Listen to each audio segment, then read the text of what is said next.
Semua berawal saat aku harus pergi keluar kota untuk urusan kerja. Di sebuah kota kecil tak jauh dari Bandung. Aku ditugaskan ke sana karena ada meeting yang harus aku jalani keesokan paginya. Ketika mendapat telepon untuk mewakili meeting di luar kota, aku bilang aku akan pergi pagi-pagi dan langsung meeting. Cuma atasanku bilang kalau pagi menuju ke sana macet banget katanya. Jadi lebih baik 1 hari sebelum dan aku menginap di sana. Biar besok paginya, karena meeting ini cukup penting, aku tidak akan terlambat dan fresh ketika meeting. Mau bagaimana lagi? Aku pun berangkat dari Bandung, kurang lebih jam 8 malam. Perjalanan ke sana kurang lebih menghabiskan waktu 2,5 jam.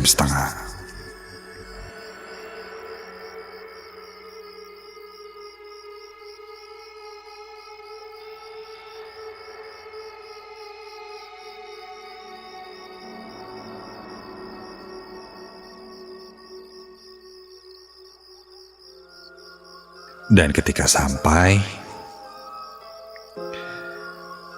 aku langsung cari tempat untuk menginap.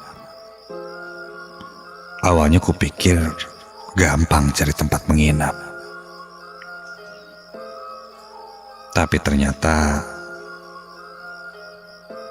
kondisinya saat itu hampir semua penginapan penuh. Aku pun coba mencari-cari sampai akhirnya aku dapat info dari orang sekitar yang bilang ada satu penginapan yang katanya cukup murah harganya dan sepertinya kosong. Aku pun menuju ke sana. Sebuah wisma murah di ujung jalan dekat pasar. Aku sempat ragu, nyaman gak ya? Tapi karena waktu sudah hampir tengah malam juga, dan daripada spekulasi, cari-cari, kupikir aku tidak ada pilihan lain. Hingga akhirnya aku pun sampai di sana. Sebuah bangunan tua, nampak seperti peninggalan zaman Belanda, yang dijadikan wisma atau penginapan. Cat temboknya kusam, bahkan sebagian mengelupas. Sepi sekali. Ketika aku masuk,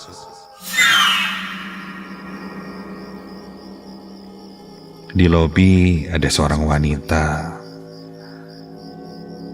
yang terlihat sudah tua. Dia lalu berdiri dari tempat duduknya. Ku bilang aku mau menginap semalam saja. Besok pagi akan check out. Dia mengangguk, lalu memberikanku buku tamu. Aku mengisi nama, alamat asalku, dan nomor handphone. Setelah itu, aku membayarnya. harganya relatif murah. Bahkan cukup murah untuk sebuah penginapan.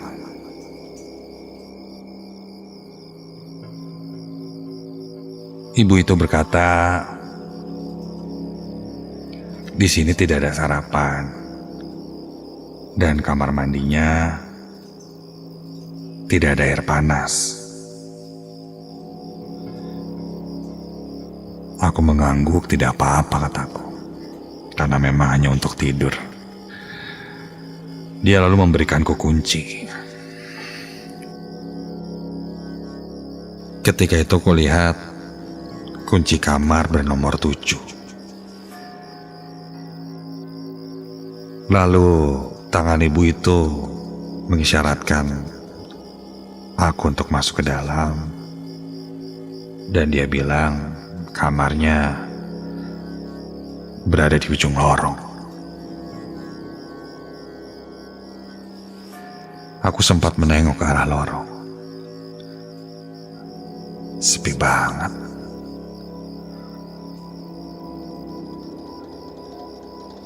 Aku lalu bertanya, "Bu, kalau malam ini ada yang nginep juga, Bu? Ada yang di sini juga?" Ibu itu menengok ke arahku, tersenyum lalu bilang, "Ada." Cukup tenang aku mendengarnya. Aku lalu masuk ke dalam lorong dan kulihat banyak kamar-kamar di sana. Di depan setiap kamar ada teras kecil dan ada kursi dan mejanya. Memang bangunan ini terasa otentik peninggalan zaman Belanda. Meskipun saat itu kurasa kok agak serem ya. Tapi ya sudahlah. Sampailah aku di kamar nomor 7. Begitu kubuka pintunya, hawa dingin langsung terasa. Kamarnya tidak terlalu besar. Begitu dibuka, sudah langsung terlihat ada meja, kursi, dan tempat tidur. Sudah hanya itu. Dan ada kamar mandi di dalamnya. Kamar mandinya pun tidak terlalu besar.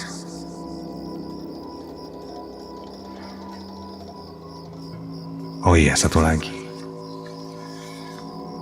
Bau kamar ini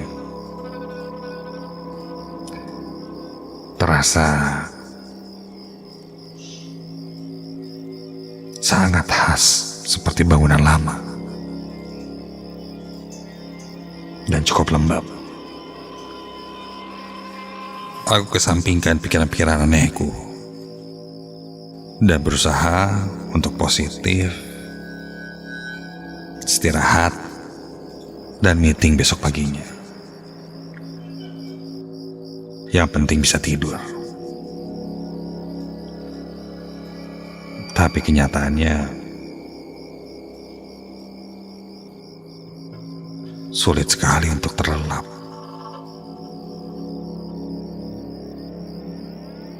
Kulihat saat itu sudah jam 12 malam. Dan dari luar ku dengar ada suara langkah kaki di lorong. Seperti orang memakai sendal jepit.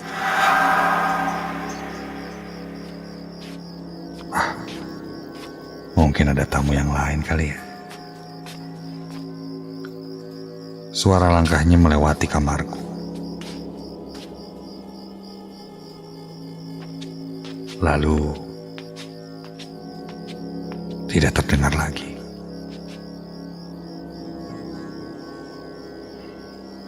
Karena saking sepinya, rasanya banyak suara-suara yang kudengar. Salah satunya ada suara seperti orang sedang di kamar mandi. Tapi bukan di kamar mandi, kamarku, di luar.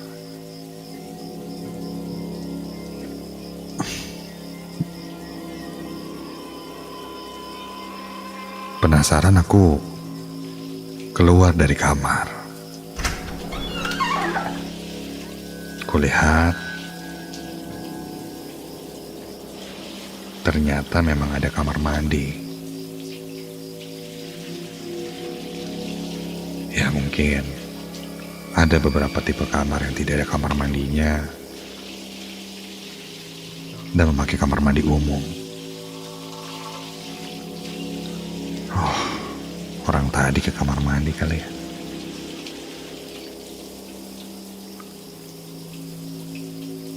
Aku kembali masuk ke dalam kamar. Baru saja menutup pintu, tiba-tiba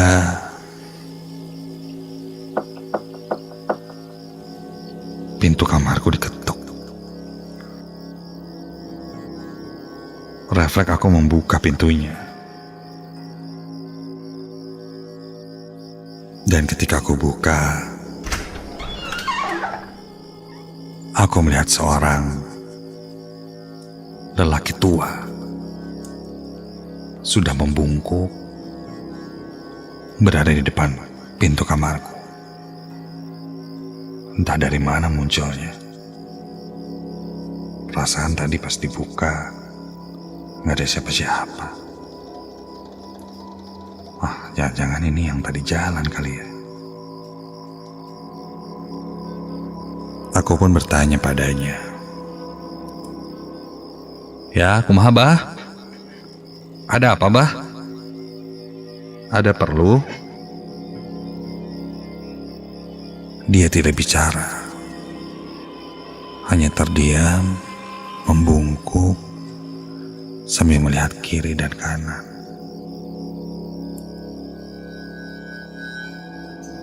Lalu dia menunjuk ke dalam kamarku.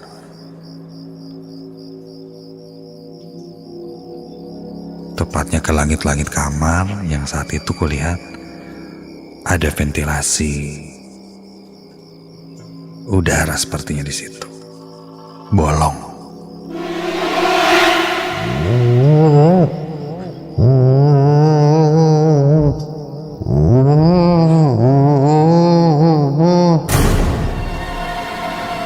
Kakek itu berkata dengan suara tidak jelas, seakan bergumam tapi tak mengeluarkan suara apa-apa.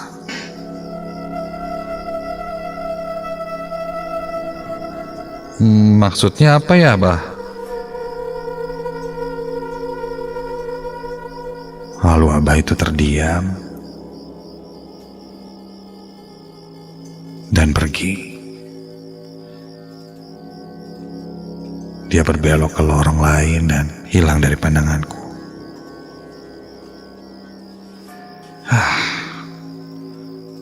Maksudnya apa ya? Udahlah. Aku kembali masuk ke kamar dan menutup pintu kamarku rapat-rapat. Aku kembali berbaring. Tepat di atasku ada lubang ventilasi itu. Langit-langit kamar yang bolong dan sepertinya langsung ke genteng, namun gelap. Kenapa nunjuk-nunjuk ke situ ya? Oh, jangan-jangan takut bocor kali ya. Sudahlah. Aku pun mulai terlelap karena rasanya sudah sangat lelah. Sampai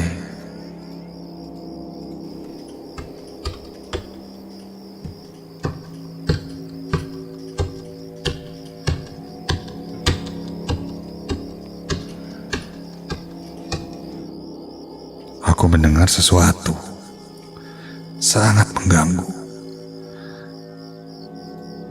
seperti sesuatu diketuk-ketuk.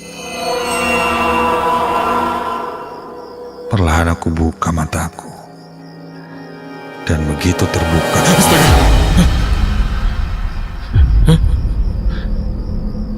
dari celah langit-langit kamar yang bolong itu, kulihat ada sepasang kaki yang menjulur keluar. Sepasang kaki yang kurus, kotor,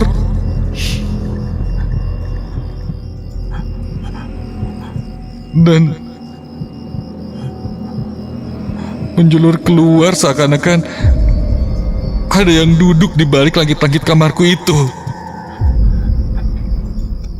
Dan kakinya bergerak-gerak.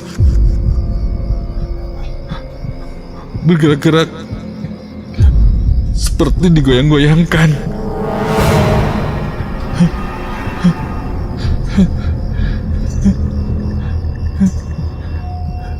Sangat jelas di atasku. Dan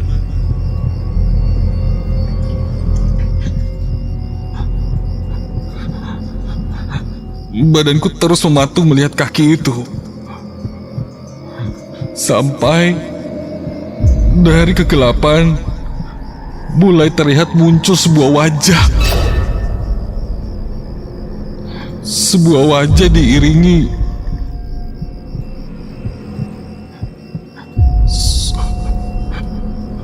suara yang menakutkan.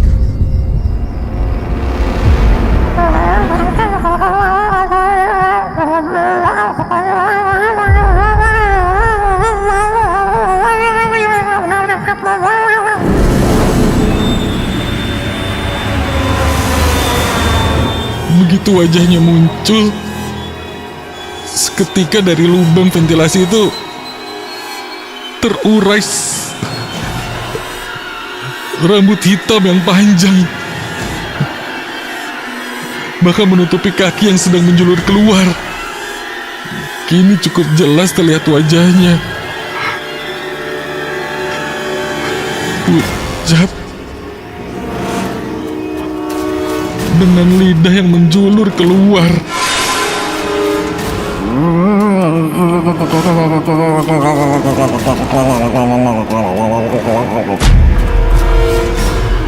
Dan matanya yang cekung ke dalam, hampir terlihat tidak mempunyai bola mata. Badanku benar-benar tak bisa kugerakkan. Bahkan untuk berteriak pun aku tak bisa.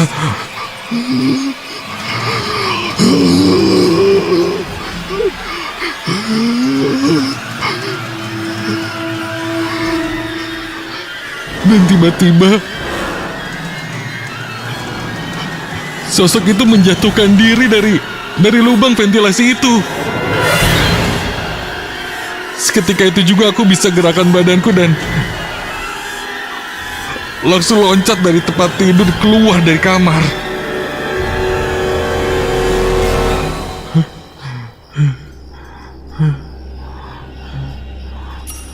Aku langsung berlari keluar dan menuju resepsionis. Dan ketika itu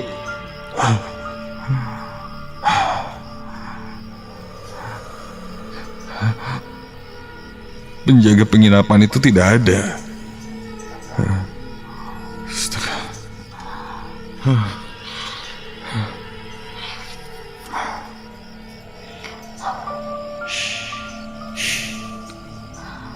Sampai pada akhirnya aku pun hanya duduk di ruang meja resepsionis itu hingga aku pun terlelap.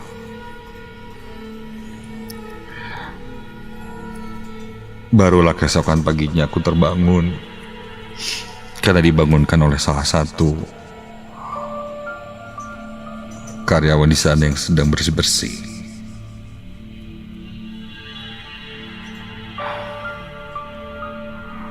Barulah dari situ aku kembali ke kamar. Sebelum ke kamar, aku sempat bertanya pada pegawai itu.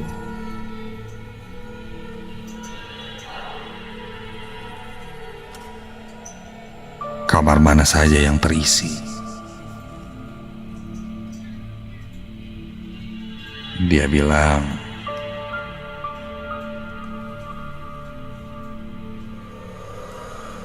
ada beberapa.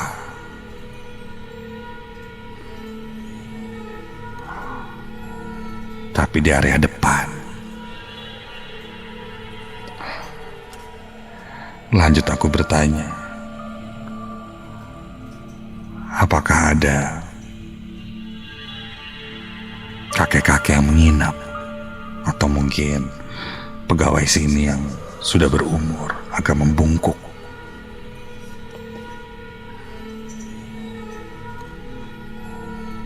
Dia bilang, ada. Tapi katanya itu Mayang jaga.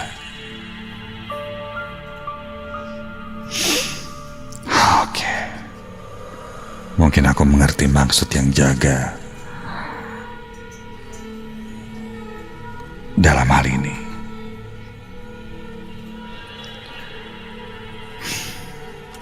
Singkat cerita, aku pun berkemas dan pergi dari hotel itu. Mungkin sosok kakek-kakek semalam yang datang hanya mau peringatkanku bahwa ada sesuatu yang mungkin akan muncul dan mengganggu dari lubang ventilasi itu. Entahlah. Apapun itu, yang jelas hal yang kualami ini benar-benar baru dalam hidupku. Yang sebelumnya tidak pernah kualami. Aku masih menolak percaya apa yang kualami dan kulihat. Dan aku cukup menganggapnya itu hanya sebagai mimpi burukku.